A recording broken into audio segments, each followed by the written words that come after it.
Bonjour à tous et à toutes, bienvenue dans cette capsule vidéo qui va traiter de la préparation de l'épreuve d'EPS pour le concours du CRPE, concours du professorat des écoles.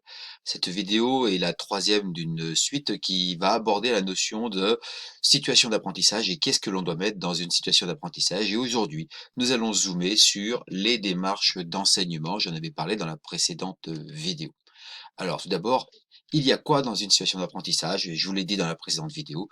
Dans une situation d'apprentissage, il doit y avoir des tâches d'apprentissage. Une tâche, c'est un objectif, un but, une situation d'apprentissage, critères de réussite, critères de réalisation, les variables, l'ensemble des éléments que vous allez mettre en place. Mais une situation d'apprentissage, ce n'est pas simplement une tâche, c'est également une démarche pédagogique de l'enseignant qui est réfléchie, prévue, anticipée et donc que vous devez justifié auprès du jury le jour du CRPE.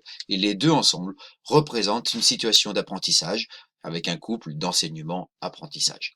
Alors c'est tout simple, si vous faites une situation d'apprentissage, mais que de l'autre côté, vous ne mettez pas en place, ou même que vous n'expliquez pas votre démarche d'enseignement, on est dans ce que on peut appeler la magie de la tâche.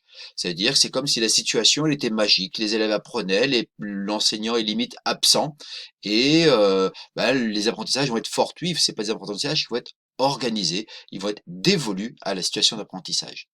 Si de l'autre côté, vous n'expliquez pas la situation d'apprentissage, mais que vous centrez tout sur la démarche d'enseignement, alors on n'est pas dans l'apprentissage non plus. Dans le meilleur des cas, on fait de l'animation, on est dans de l'éducation si votre démarche pédagogique elle est orientée vis-à-vis des valeurs, mais on n'est pas dans de l'apprentissage. Pour qu'il y ait de l'apprentissage, il faut qu'il y ait une tâche d'un côté et une démarche pédagogique. Ces deux éléments doivent être dits de manière explicite auprès du jury le jour de l'épreuve de PS au CRPE. Donc pour résumer, la tâche doit recouvrir trois aspects. Je me réfère à Philippon, Coltis, Costion et Ulbaldi. Enseigner, apprendre, c'est cibler des objectifs d'apprentissage, c'est habiller avec une tâche d'apprentissage, c'est intervenir avec une démarche d'enseignement qui est explicite. Alors, maintenant, une démarche d'enseignement, c'est bien, mais c'est quoi? Alors, qu'est-ce qu'une démarche d'enseignement? C'est tout simple, c'est la manière d'enseigner qui a un effet, qui a un impact sur la manière d'apprendre des élèves. On voit bien donc que cette démarche-là, elle a une très grande importance parce que si on l'explique pas, on ne peut pas expliquer comment les élèves apprennent. C'est une démarche, une manière d'intervenir, c'est une manière de faire et ça aura des conséquences autant sur les opérations concrètes, qu'est-ce que vont faire les élèves en termes d'action, mais également sur des opérations cognitives, comment ils vont organiser leurs pensées, qu'est-ce qu'ils vont penser, qu'est-ce qu'ils vont faire de manière cognitive. Et on voit donc là que ça a un très grand impact. C'est donc en lien avec d'un côté les objectifs qui vont être poursuivis dans la tâche, donc les objectifs d'EPS, mais vu qu'on doit aussi se réfléchir et anticiper sur les opérations intellectuelles et cognitives des élèves, ça peut être en lien avec le socle commun de connaissances, de compétences et de culture, notamment la compétence générale 2, qui est s'approprier seul ou à plusieurs par la pratique, les méthodes et les outils pour apprendre. Et donc, votre démarche d'enseignement peut avoir un impact pour amener les élèves à intégrer cet objectif et donc cette compétence générale. Alors, pour qu'on puisse bien se comprendre, j'ai pris quelques exemples et c'est ce qui vous permet de comprendre l'impact. Par exemple, le tâtonnement. On va organiser une situation d'apprentissage et on va laisser les élèves tâtonner, qui vont pouvoir trouver par eux-mêmes peut-être une solution. Vous allez donner le but de la situation d'apprentissage, éventuellement vous donner un critère de réussite et vous laissez les élèves tâtonner, trouver comment il faut faire. Là, dans cette organisation-là, l'apprentissage sera fortuit. C'est-à-dire que certains élèves vont réussir, certains de vos élèves vont rater, ceux qui vont réussir, certains vont réussir sans faire exprès, ils vont même pas savoir pourquoi ils ont réussi. Certains élèves vont réussir, ils vont comprendre pourquoi et comment ils ont réussi. Et ces élèves-là, qui auront réussi, compris comment et pourquoi, auront un apprentissage. Les autres, qu'ils aient réussi ou non, cet apprentissage, ça va pas forcément engager un apprentissage. Si on fait ce genre de situation-là, c'est une situation qui peut être intéressante lorsqu'on veut faire une notion d'exploration. Si on veut faire explorer les élèves, trouver des possibles de faire en identifiant des possibles qui sont justes, ceux qui sont faux. Et donc, face à un objectif d'exploration, on va dire que la démarche d'enseignement, de tâtonnement, la démarche mise en place de tâtonnement pour les élèves peut s'expliquer. Autre démarche, on peut très bien faire une action à un élève et on peut leur demander derrière de verbaliser. C'est une deuxième démarche d'enseignement. On organise la mise en action et on organise un temps de verbalisation avec un mode de questionnement auprès de ses élèves. Si l'on fait ça, les élèves vont tenter d'expliquer ce qu'il a voulu faire, s'il a réussi, pourquoi il a réussi et éventuellement comment il a réussi. On voit donc bien là que derrière le questionnement de l'enseignant, qui est dans cette démarche d'enseignement, la verbalisation permet une prise de conscience. Prise de conscience, est-ce que j'ai réussi, oui, non?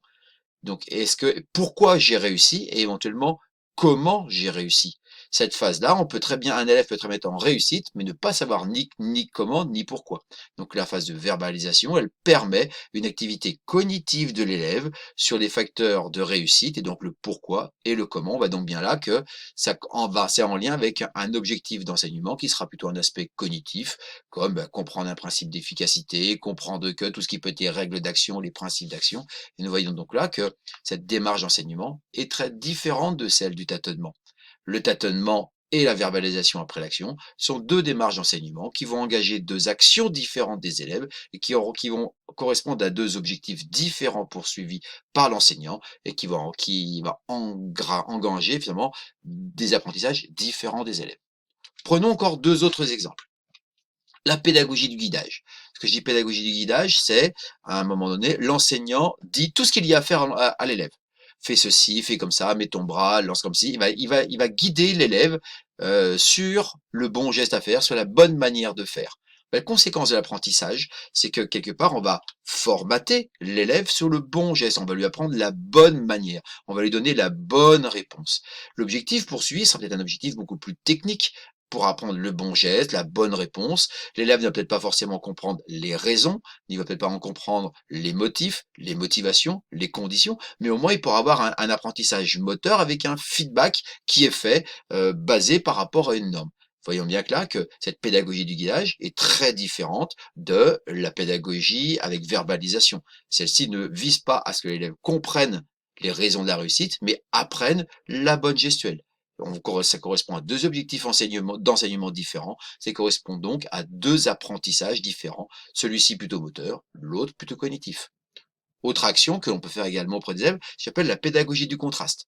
Pédagogie du contraste, c'est quand on fait vivre à l'élève deux choses qui sont très différentes et qu'on lui demande de les comparer. Un exemple, en natation, vous allez faire nager les élèves avec les doigts en forme de griffe, comme ça, et puis vous allez lui demander de nager avec les mains en forme de nageoire. Et vous allez demander à l'élève de comparer qu'est-ce qui est plus fatigant, qu'est-ce qui est le moins fatigant, qu'est-ce qui est plus efficace, le moins efficace, et vous allez faire une pédagogie du contraste pour que l'élève, on va dire, voit qu'est-ce qui est bon, pas bon. Et autre exemple, en course, vous allez demander à un élève de courir en utilisant des petits sacs de 100 ou 150 grammes dans les mains pour courir, et puis vous allez demander de faire une course en courant avec les deux bras dans le dos.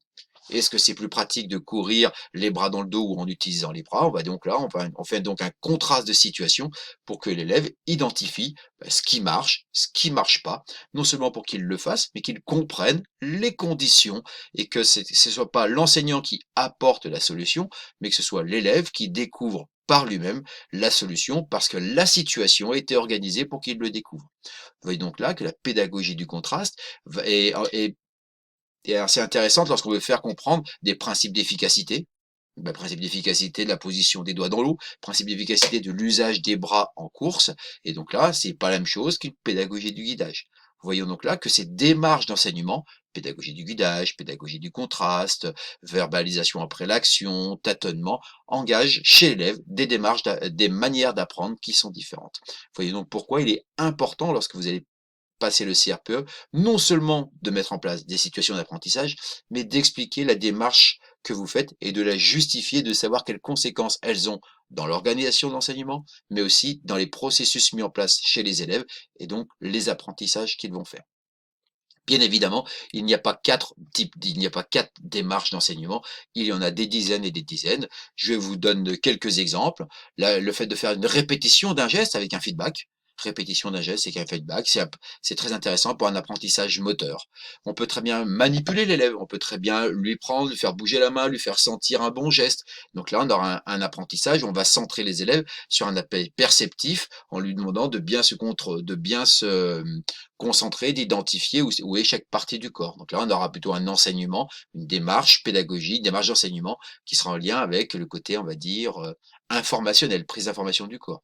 On peut mettre en place de l'aménagement du matériel, toutes les activités gymniques, en course de haie avec des lattes devant la haie, des lattes après la plaie, à haie, des distances et tout ça. Là, ça peut être l'aménagement du matériel qui va inciter l'élève vers une réponse plus efficiente, plus pratique, plus efficace, plus pertinente. Et donc, c'est une autre démarche d'enseignement que de d'évoluer au matériel la manière d'apprendre. On peut donner des consignes sur des éléments organisateurs. On va dire que l'élève devrait se centrer sur un seul élément. Concentre-toi sur telle chose. Et donc là, forcément, ça aura aussi cette démarche-là, engage une manière différente d'enseigner et une manière différente d'apprendre. L'usage de la démonstration. La démonstration est aussi une démarche d'enseignement. À quel moment on l'a fait la démonstration?